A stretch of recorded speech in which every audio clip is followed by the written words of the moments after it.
ஒரு Korean series இவ்வளோ பெரிய ஹிட் அடிக்கும் அப்படின்னு சொல்லி யாருமே எதிர்பார்க்கல. நெட்ஃப்ளிக்ஸே ஆடி அசந்து போய் நிற்கிது.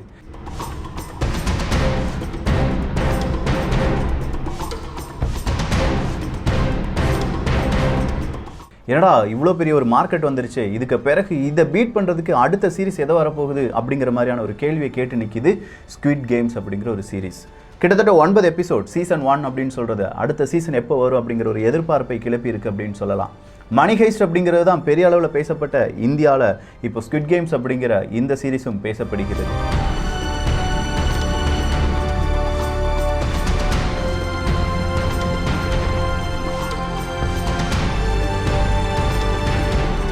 ஸ்குவிட் கேம்ஸ் அப்படிங்கிறது சாதாரண ஒரு சீரீஸா, இல்லை அதுக்கு பின்னாடி பல உண்மைகள் இருக்கிறதா? உண்மையான அர்த்தங்கள் என்ன? இது இந்த டைரக்டர்னுடைய கனவு படமா, கனவு சீரீஸா? பல கேள்விகள் இருக்குது. கேள்விகளுக்கான பதிலாக இந்த ஒரு பதிவு இருக்க போகிறது. அன்பு தமிழஞ்சங்களுக்கு தமிழ் பொக்கிஷத்தின் வணக்கங்கள்.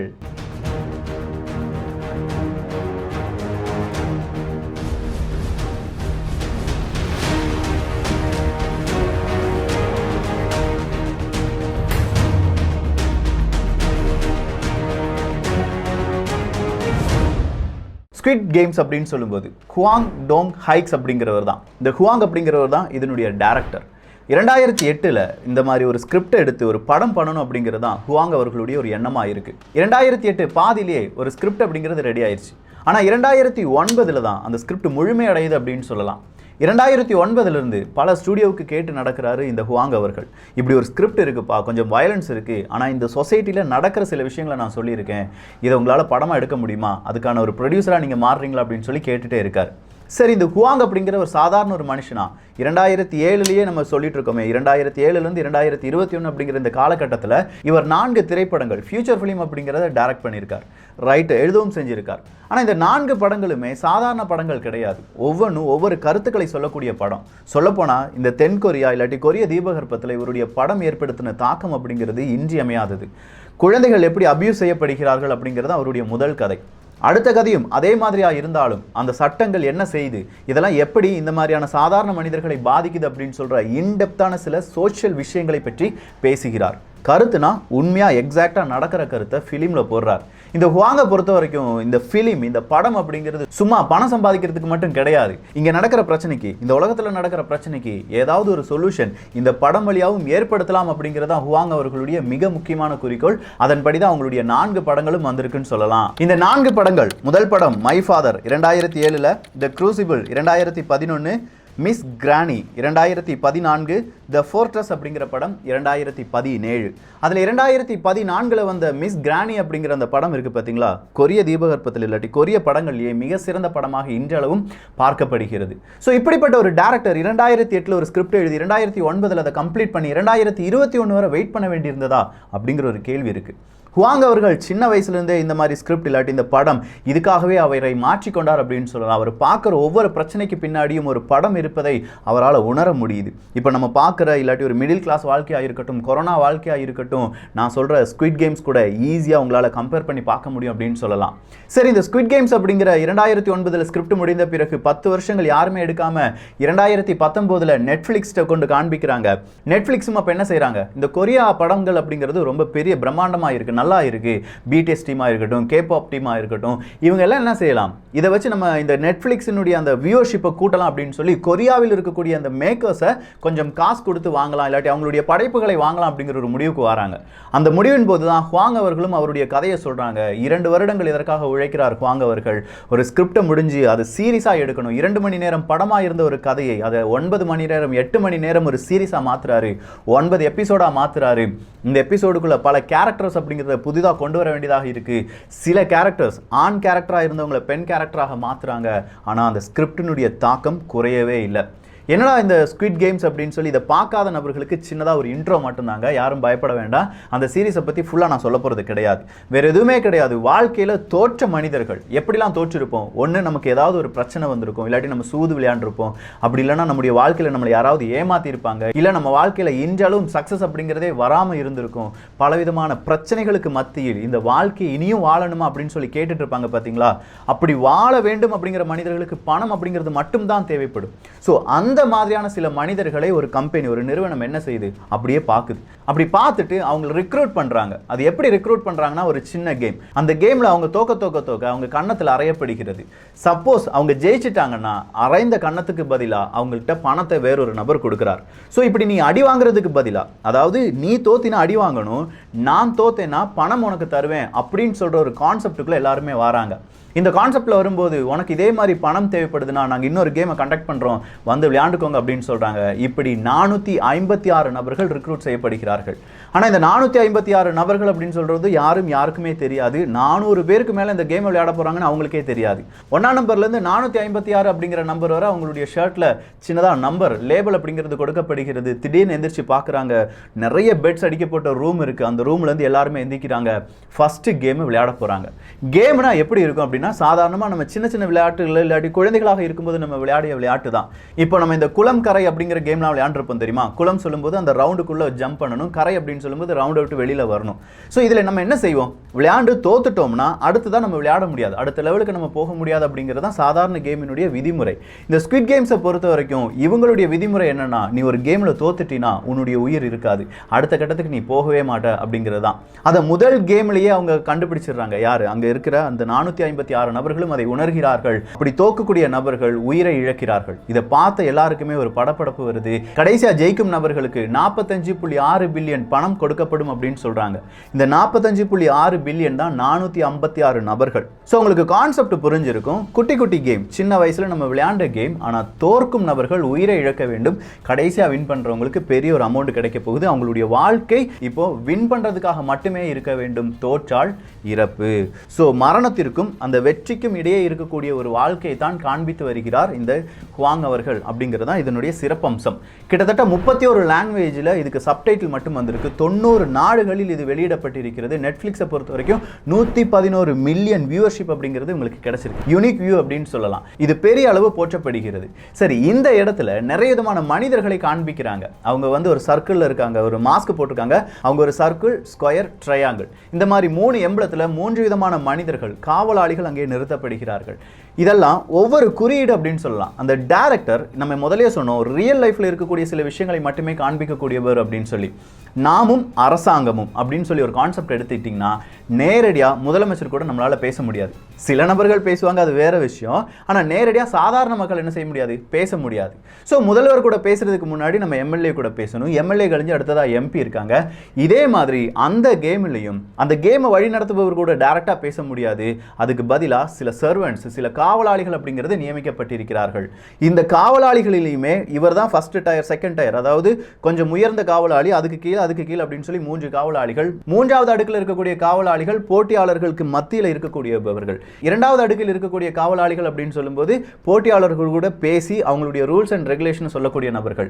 3வது வகை காவலாளிகள் அப்படின்னு சொல்லும்போது இந்த போட்டியாளர்களை கொள்வது, அடிப்பது அப்படின்னு சொல்ற காவலாளிகள்.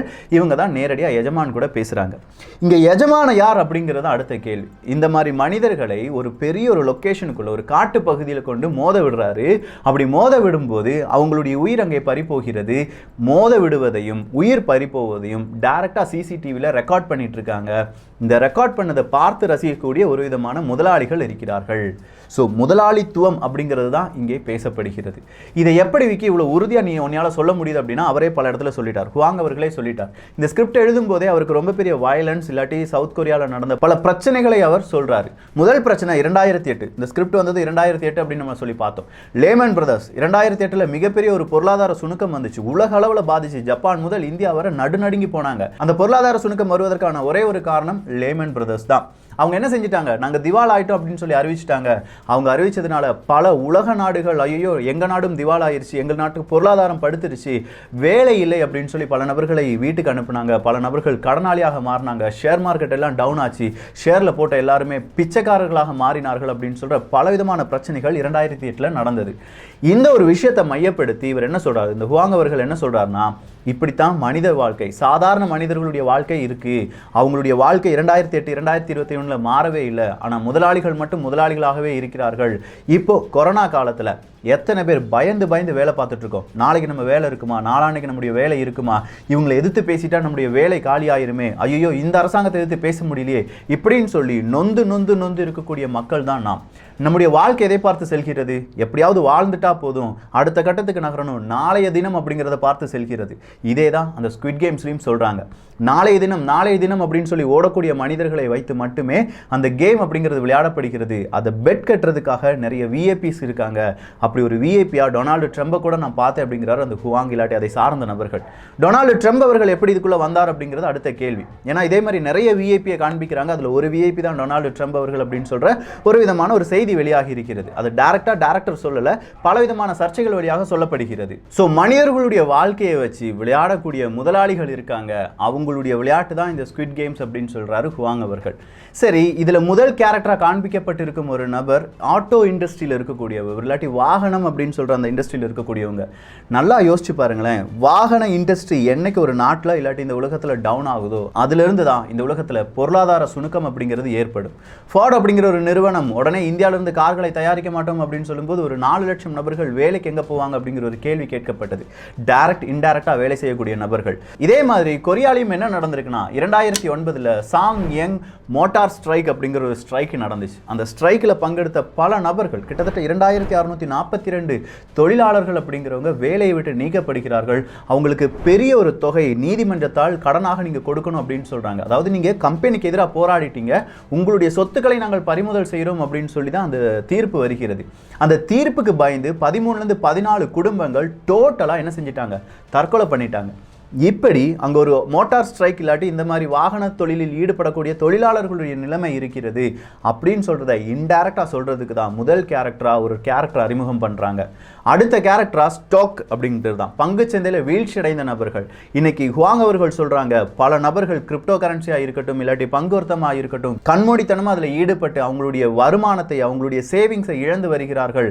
அவங்களுடைய வாழ்க்கையும் கடைசி இறப்புக்கு தான் செல்கிறது. அதாவது அவங்க ஜெயிச்சாங்கன்னா வாழ்வாங்க, இல்லாட்டி செத்து போயிடுவாங்க, கடன்ல மூழ்கி விடுவார்கள். அதே மாதிரி யங்ஸ்டர்ஸ்னுடைய கதை தான் இது அப்படின்னு சொல்றாங்க. 2 சம்பவங்கள். 3வது சம்பவமாக அவர் சொல்றது என்ன தெரியுமா, நாடுகள் வாங்கக்கூடிய கடனுக்கு கடனாளியாக மாறக்கூடிய மக்கள் அப்படிங்கிறது தான். இலங்கை மக்கள் இல்லாட்டி பாகிஸ்தானில் இருக்கக்கூடிய மக்கள், இந்தியாவில் இருக்கக்கூடிய மக்கள், தமிழகத்தில் இருக்கக்கூடிய மக்கள், இல்லாட்டி நீங்க கனடா, நார்வே, இல்லாட்டி மலேசியா, சிங்கப்பூர், இலங்கை இப்படின்னு சொல்லி எந்த நாட்டில் வேணாலும் இருந்துக்கோங்க. ஒவ்வொரு நாடுகளும் கடன் வாங்குறாங்க. அதன் கடனுக்கு தந்தது போல அந்த கடன் யாருக்கு வருகிறது, மக்களுக்கு வருகிறது. மக்கள் அந்த கடன் சுமையை சுமக்க ஆரம்பிக்கிறார்கள். ஒரு கட்டத்தில் வாழ்க்கையை நடத்துறதா, இஎம்ஐயை கட்டுறதா அப்படின்னு சொல்லி மனித வாழ்க்கை அந்த இறப்புக்கு, சூசைடுக்கு செல்கிறது. இதை மையப்படுத்தியும் நான் இந்த கதையை எடுத்திருக்கேன் அப்படின்னு சொல்றாங்க. சவுத் கொரியா அப்படின்னு சொல்லும்போது பெரிய அளவு 10வது நாடு அப்படின்னு சொல்லி நம்ம கேள்விப்பட்டாலும் அதுலயும் நிறைய விதமான பிரச்சனைகள் இருக்கிறது. ஒரு சாரார் மட்டுமே உயர்ந்து வருகிறார்கள், வளர்ந்து வருகிறார்கள், பணக்காரர்களாக மாறுகிறார்கள். இன்னொரு சமுதாய மக்கள் அவங்க ஏழ்மையாகவே இருக்கிறார்கள். அந்த ஏழ்மையான மனிதர்கள் தான் இங்க இந்த ஸ்குவிட் கேம்ஸ்ல இருக்கக்கூடிய ஊழியர்கள் இல்லாட்டி அந்த போட்டியாளர்கள் அப்படின்னு சொல்றார் ஹுவாங் அவர்கள். நிறைய உண்மைகளை வெளிப்படையா சொல்லாம எப்பா இப்படித்தான் நடந்துட்டு இருக்கு அப்படிங்கிறத இன்டைரக்டா பல மனிதர்களுக்கு புரிய வச்சிருக்காங்க. பல மனிதர்களுடைய வாழ்க்கையை பிரதிபலிப்பதனால தான் பலரும் இந்த ஒரு சீரீஸுக்கு மிகப்பெரிய ஒரு ஆதரவை கொடுக்குறாங்க. ஆனால் இதில் ஒரு முதியவரை காண்பித்திருப்பாங்க. அவருடைய நம்பர் 1 அப்படிங்கிறது தான். ஹீரோயினுடைய நம்பர் 456 அப்படிங்கிறது தான். ஸோ இந்த 1 அப்படின்னு சொல்லும்போது அவர் தான் ஃபர்ஸ்ட் டைம் ரிக்ரூட் பண்ணப்பட்டாரா, அவருக்கு நிறைய அந்த கேமினுடைய சீக்வன்ஸ் எல்லாமே தெரிஞ்சிருக்கு, இந்த ஸ்குவிட் கேம்ஸை உருவாக்கியவர் அவர் தானோ அப்படிங்கிற மாதிரி பல எதிர்பார்ப்புகள் இருக்கு. இதெல்லாம் பாகம் 2 சீசன் 2ல வருமா அப்படிங்கிற ஒரு எதிர்பார்ப்புடன் ஹுவாங் அவர்களுடன் கேட்கும்போது அதை பற்றி நான் இன்னும் டிசைட் பண்ணலை, இந்த ஸ்கிரிப்டுக்கே நிறைய காலதாமதம் எடுத்துச்சு, அடுத்த ஸ்கிரிப்டுக்கு இன்னும் நான் நிறைய உழைக்க வேண்டும் அப்படிங்கிறாரு. ஆனால் அந்த மனுஷன் 10-12 வருஷமா இந்த ஸ்கிரிப்டை மட்டுமே நம்பி பலவிதமான மனிதர்களிடம் ஏன் அவருடைய லேப்டாப்பை கூட வித்திருந்தார் அப்படிங்கிற ஒரு கேள்வி அந்த செய்தியெல்லாம் வாசிக்கும் போது நமக்கும் கனவுகள் இருக்கு, உங்களுக்கும் நிறைய லட்சியம் இருக்கும், நீங்களும் சாதிக்கணும் அப்படின்னு சொல்லி நினைச்சிருப்பீங்க. இன்னைக்கு ஹுவாங் அவர்களை போற்றுகிறது இந்த இணைய உலகம் அப்படின்னு சொல்லும்போது நாளைக்கு உங்களையும் போற்றுவதற்கு உலகம் தயாராகி கொண்டிருக்கிறது. ஆனால் முயற்சியை மட்டும் கைவிட்டு விடாதீர்கள். ஸ்குவிட் கேம்ஸ் அப்படிங்கிற மாதிரியான ஒரு சீரிஸ் இந்தியாவிலும் இனி பல வகையாக நாம் பார்க்கலாம். ஆனால் இது மாதிரி ரியாலிட்டி ஷோலாம் கிடையாதுப்பா. அதாவது இப்போ இருக்கிற குப்பை ரியாலிட்டி ஷோலாம் கிடையாது. உண்மையாக இங்கே இருக்கக்கூடிய அவலங்களை, மக்களுக்கு தேவையானதை, மக்களுக்கு என்ன செய்யணும், மக்கள் எப்படி வாழ்கிறாங்க அப்படிங்கிற உண்மை சம்பவங்களை நேர்த்தியாக எடுக்கக்கூடிய பல நபர்கள் இங்கே வர வேண்டும். அதை விட்டுட்டு ஏய் அந்த ஜாதி பெருமை இந்த ஜாதி பெருமை அப்படின்னு சொல்கிற மாதிரி ஜாதி பெருமைகளை மத பெருமைகளை மட்டும் பேசுவதற்கு தமிழக மீடியா இல்லாட்டி ஃபிலிம் இண்டஸ்ட்ரி அப்படிங்கிறது ரொம்ப பெரிய அளவு குப்பையாகி கொண்டிருக்கிறதோ அப்படிங்கிற ஒரு பயமும் இருக்கிறது. அதை விட்டுட்டோம்னா ஹீரோயிசம் மட்டுமே இருக்குது. யதார்த்த களங்கள், உண்மையான போராட்டங்கள் இது வெளிவரட்டும் அப்படிங்கிறது இந்த ஸ்குவிட் கேம்ஸ் வழியாக எல்லா உலக நாடுகளும் இப்போது பேசும் ஒரு டாப்பிக்காக இருக்கு. இதே மாதிரி பல சம்பவங்கள் பல நாடுகளில் வரும்போது நம்ம நாட்டு மக்கள் என்ன செய்ய போறாங்க அப்படிங்கிற எதிர்பார்ப்பு ஒவ்வொரு நாட்டு மக்களிடையே வந்து கொண்டிருக்கிறது. நீங்க பார்க்கலன்னா பாருங்க, கண்டிப்பா ஒரு நல்ல சீரிஸா இருக்கும். ஆனால் ரொம்ப வயலன்ஸ் இருக்கும். அந்த வயலன்ஸ் எப்படி சொல்லணும்னா அது பலருடைய வாழ்க்கை அப்படின்னு சொல்லலாம். இன்னைக்கு நீங்கள் உங்கள் ஒரு டீச்சராக இருப்பீங்க, ஒரு ப்ரைவேட் ஸ்கூலில் டீச்சராக இருக்கக்கூடிய ஒரு நபராக இருக்கலாம், இல்லை ஒரு கார்ப்பரேட் லெவலில் இருக்கக்கூடிய ஒரு கம்பெனியில் நீங்கள் ஒரு எம்ப்ளாயாக இருக்கலாம், இல்லை இன்னைக்கு இந்த வேலையை விட்டுட்டு அவ்வளோதான் என் வாழ்க்கையை முடிஞ்சு அப்படின்னு சொல்லி நினைக்கக்கூடிய நபர்களாக இருக்கலாம். கொஞ்சம் யோசிச்சு பாருங்கள், நாமும் இதே ஓட்டத்தில் தான் இருக்கோம். இன்னைக்கு வாழ்ந்தா வாழ்வோம், இல்லாட்டி செத்துற வேண்டிதான் அப்படிங்கிற நிலைமையில இந்த உலகம் மாறிக்கொண்டு இருக்கிறது அப்படிங்கிறத இன்டைரக்டாக சொல்லியிருக்காரு. நீங்கள் இதில் எத்தனை பேர் இதே மாதிரியான ஒரு வாழ்க்கை வாழ்ந்து கொண்டிருக்கிறீர்கள், உங்களுடைய வாழ்க்கையை மேம்படுத்த நீங்கள் என்ன செஞ்சுட்டு இருக்கீங்க அப்படிங்கிற கருத்துக்களை கீழே பதிவு செய்யலாம். ஸ்குவிட் கேம்ஸ் அப்படிங்கிற அந்த சீரிஸை பார்த்தவங்க உங்களுடைய கருத்துக்களையும் பதிவு செய்யலாம். ஸோ டோட்டலா பல உண்மைகளை உள்ளடக்கிய ஒரு சீரிஸ். ஆனால் யதார்த்தத்தை மிஞ்சிய கற்பனைகள் இருக்கு அப்படின்னு சொல்றாங்க. இங்கே கற்பனைகள் கிடையாது. கொஞ்சம் யோசிச்சு பார்த்தா எல்லாமே கள நிலவரம் அப்படின்னு சொல்லலாம். இந்த ஒரு காணொலி பற்றி உங்களுடைய கருத்துக்கள் இங்கே வரவேற்கப்படுகின்றன. எல்லோரும் தமிழ் பட்சத்தில் இணைந்திருங்கள். நல்லதை பகிர்ந்து நல்ல சமுதாயத்தை உருவாக்குவோம். நன்றி, வணக்கம்.